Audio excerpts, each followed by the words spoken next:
The prairie sun was unforgiving that morning, casting a yellow haze over the desolate town of Redstone. Wine scraped through the cracked earth. Swirling dust round wooden storefronts and half-built cabins.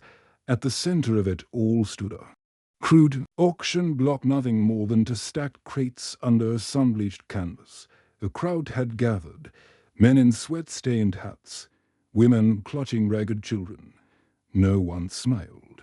Eliza stood barefoot on the platform, her dress clinging to her, knees in tatters, her arms were thin, bruises blooming like forgotten flowers beneath the surface of her pale skin. Her face was streaked with dirt, but her eyes, those wide, terrified green eyes, refused to look down. She didn't cry, not anymore. The tears had dried up weeks ago when her uncle signed her over to the township.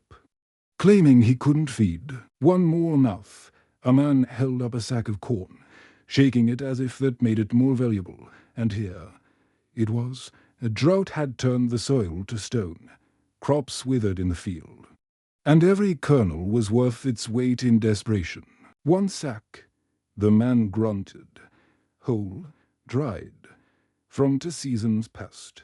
The townsfolk muttered, casting sidelong glances, not at Eliza but at the corn. No one moved, no one objected. A few looked away.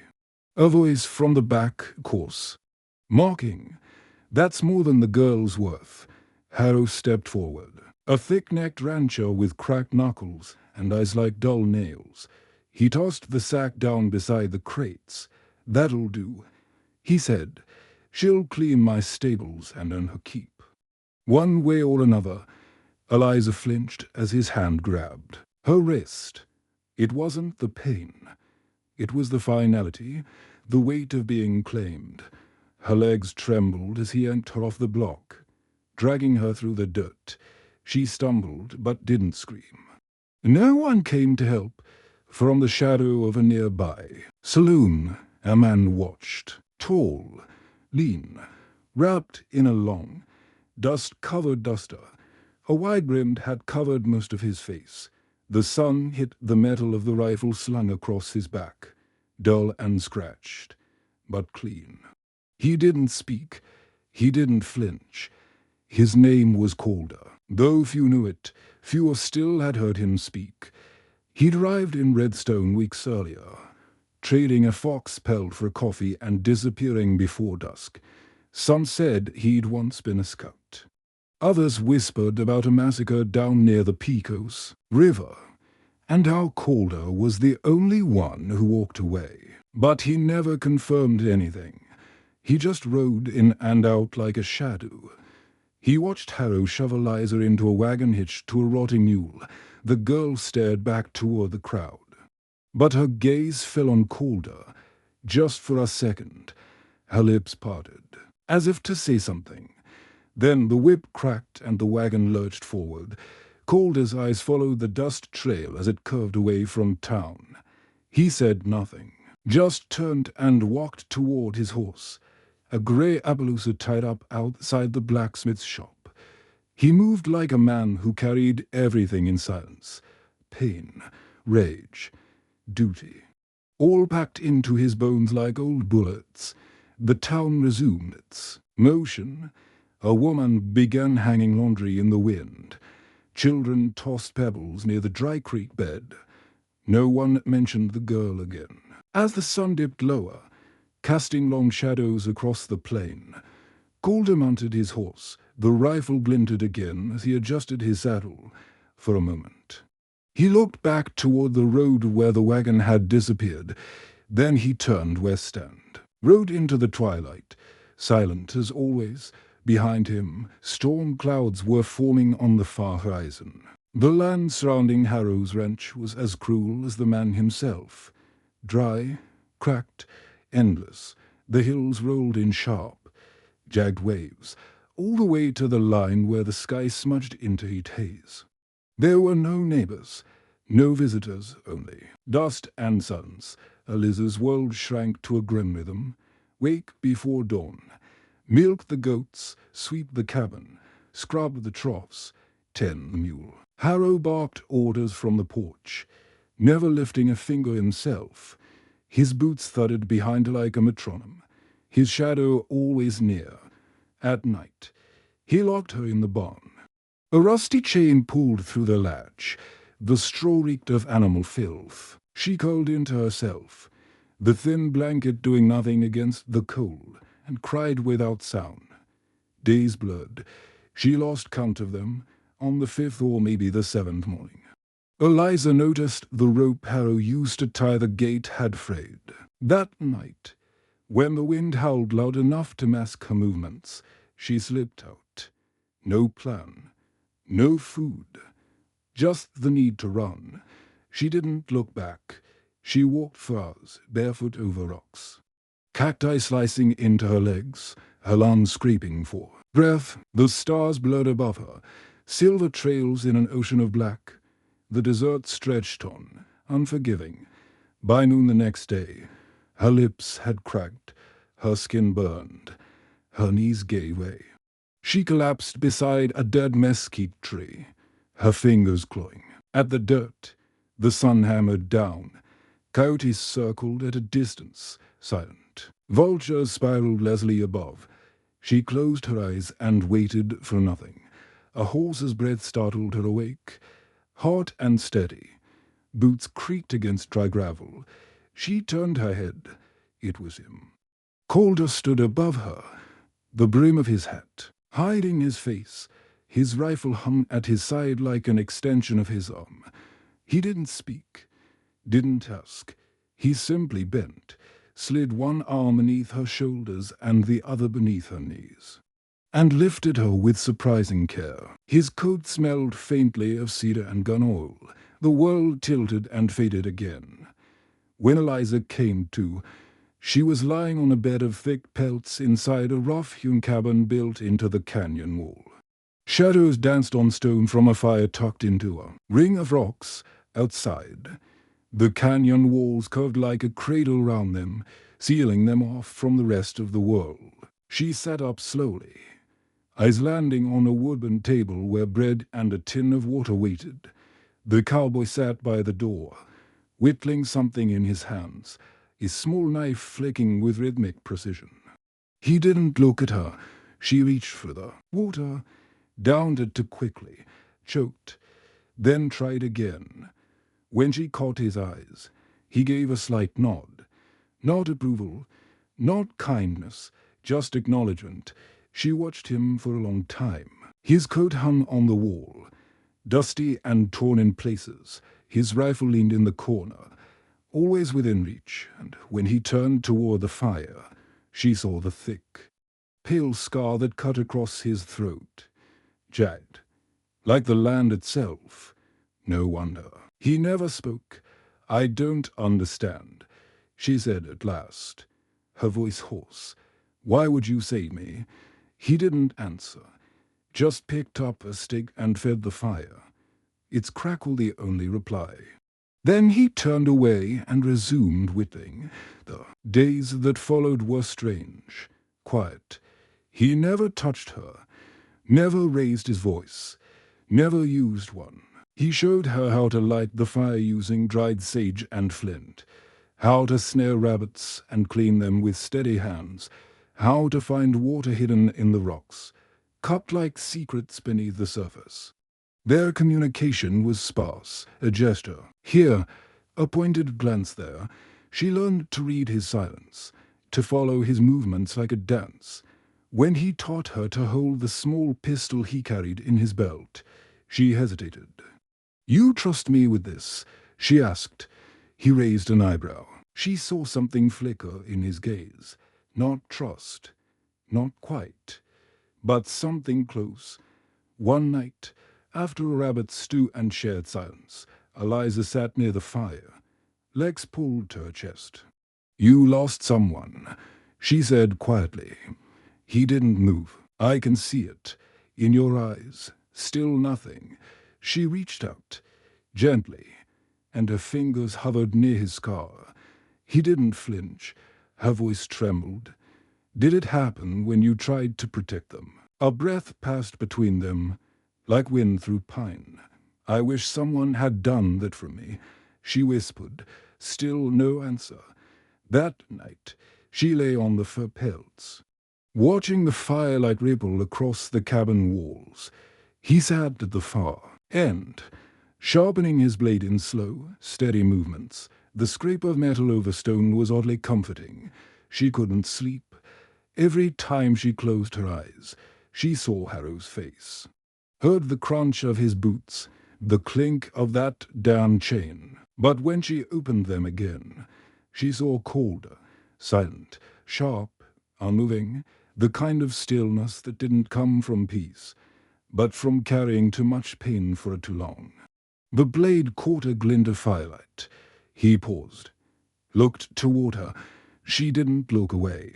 Days passed like wind over stone, quiet but constant. The sun rose over the canyon walls in golden sheets, and each morning brought small routines between them. Calder would rise first, stir the coals from the night before, and hand her a cup of bitter coffee brewed over open flame. Then he'd gesture, subtle, precise, and lead her into the hard world. He showed her how to saddle a horse with care and patience. When she fumbled, he let her learn through trial, only stepping in when the reins slipped or the straps pinched.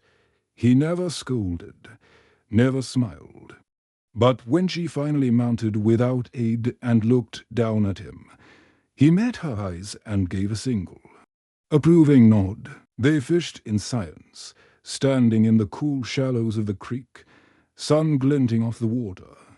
He showed her how to feel the tension in the line, how to wait for the twitch, how to act fast but not too fast. She caught her first trout and nearly squealed, but bit it back.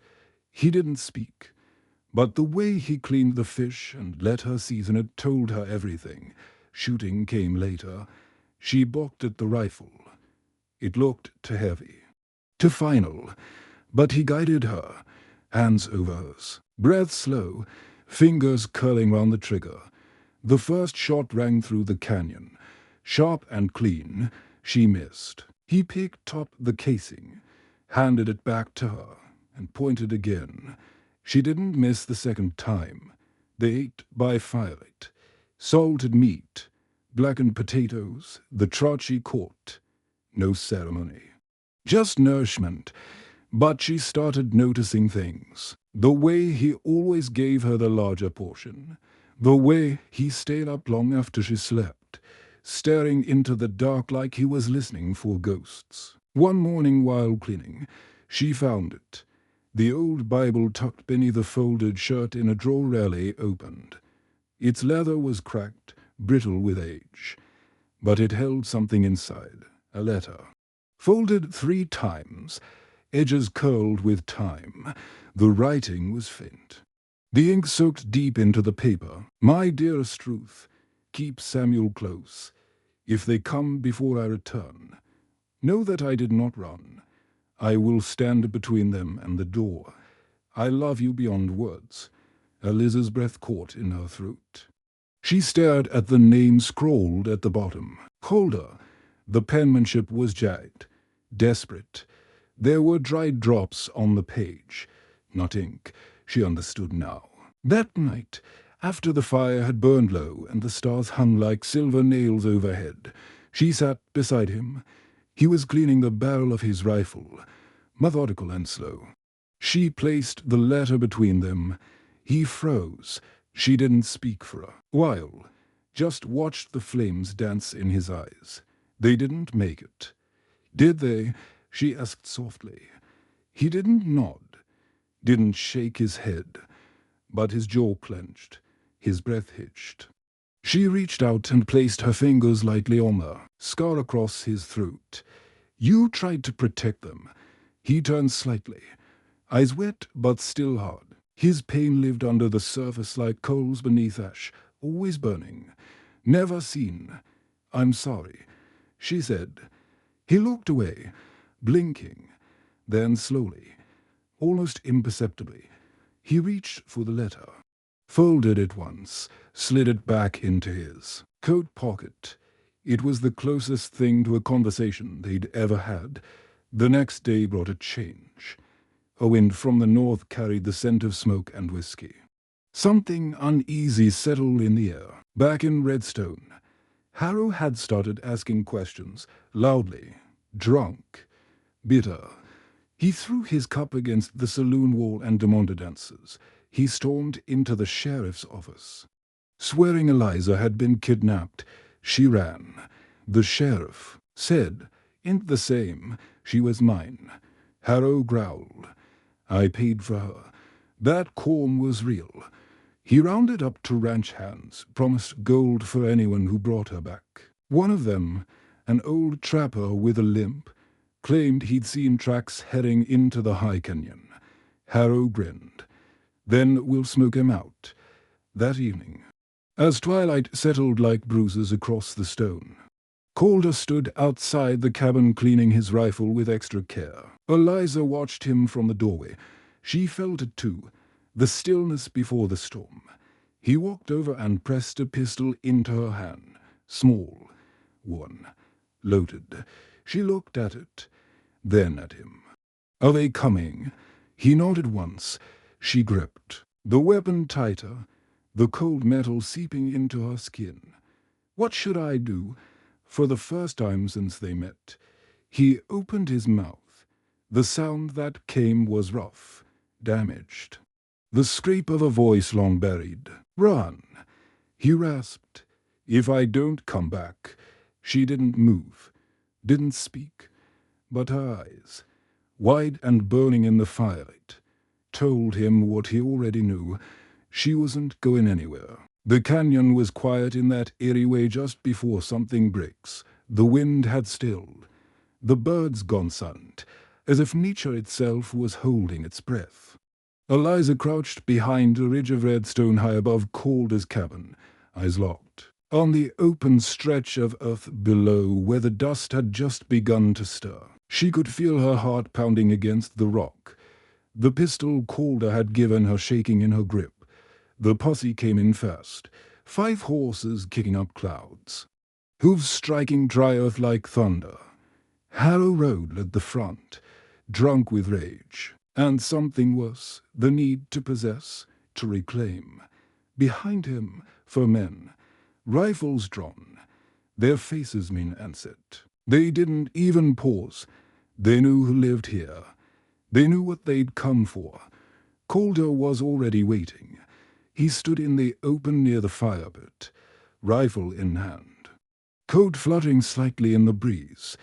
He made no move to hide, no attempt to speak, just stood like a grave marker, tall and immovable.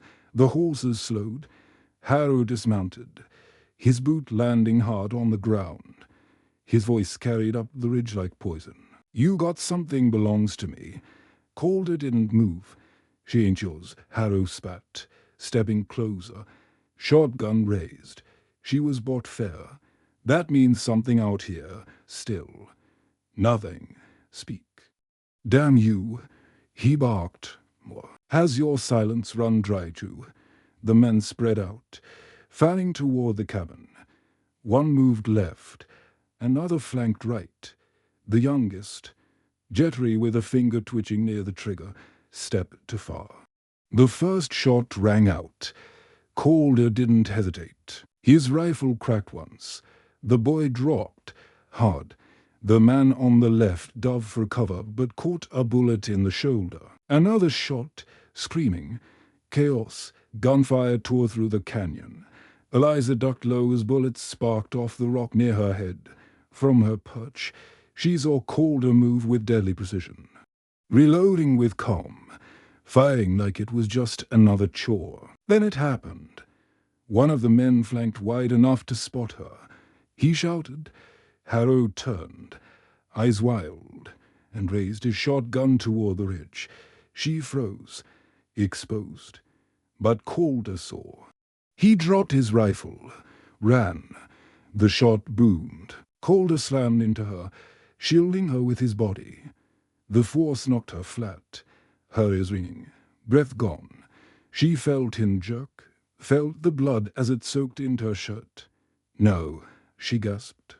He rolled to the side, face twisted in pain, the breath already fleeing from his chest. But his eyes stayed locked on her, below. Harrow laughed, bitter, triumphant. "That's what a sack of corn gets you, girl." Eliza looked down at Calder. His lips moved. Barely a whisper. "Rifle," he said. She reached, her hands wrapped round it. Heavy, solid, familiar now. She stood, the wind brushing her hair, back, and for the first time, she didn't tremble. Harrow saw her. His smirk didn't fade. "You gonna shoot me, sweetheart?" She breathed, centered, aimed, and pulled the trigger. The sound split the canyon in half. Harrow staggered backward, dropped. Dust kicked up where he fell. Then silence, real silence. The last man fled, rifle clattering behind him. She dropped, to her knees beside Calder. He was pale, breathing in short, broken gasps. She cradled his head, tears streaking her dirt-covered cheeks.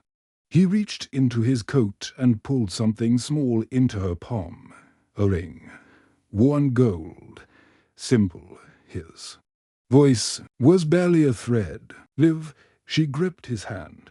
"Don't you leave me," she whispered, but his eyes had already softened. His breath slowed, and then it stopped. She stayed there for hours, long after the fire died. Long after the canyon returned to stillness, just holding his hand. Refusing to let go. Weeks passed. The wind moved different now. Gentler somehow, softer. A woman rode into the town of Dry Creek one cool morning. She wore a wide-brimmed hat pulled low, a duster coat far too big for her shoulders, and a rifle slung across her back. Her eyes were sharp, tired, but alive. She didn't give a name. Didn't need to. Folks made room for her as she passed.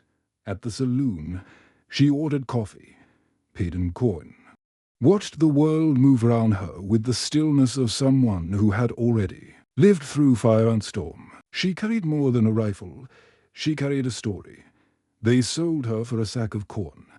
But one man, broken and silent, saw her as worth dying for, and in the end, she became something no one ever expected, free. If this story moved you, leave a comment, like, and subscribe. We've got more stories of fire, grit, and silent heroes waiting on the trail ahead.